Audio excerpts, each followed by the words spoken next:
குழந்தைகளுக்குலாம் leave விட்டாச்சு. பிரேமா ஃப்ரீயா இருப்பா, கால் பண்ணுவோம். ஹாய் லதா.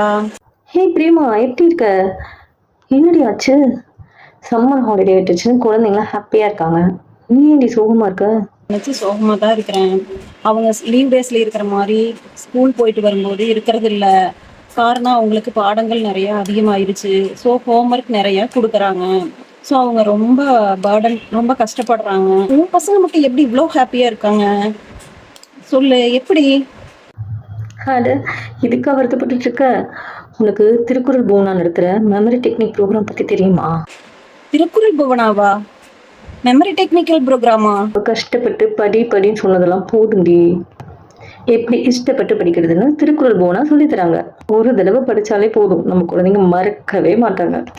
ஸ்கூல்ல கிளாஸ் நடத்தும் போது எல்லாத்தையுமே கவனிச்சு படிக்கிறதுனால அவங்களோட ஹோம்ஒர்க் பர்டனும் குறைஞ்சிருது. இப்படி பல விஷயங்கள் இருக்குடி. இன்னொரு சுவாரஸ்யமான விஷயம் தெரியுமா? இது எல்லாத்தையுமே திருக்குறள் கதைகள் மூலமாவே சொல்லித்தராங்க. நன்றி உணர்வை தினசரி வாழ்க்கையில எப்படி ஃபாலோ பண்ணணுங்கிறதையும் சொல்லித்தராங்க. இதை விட நம்ம குழந்தைங்களுக்கு நம்ம வேற என்ன தர போறோம் சொல்லு? நல்ல ஐடியாவே இருக்கே.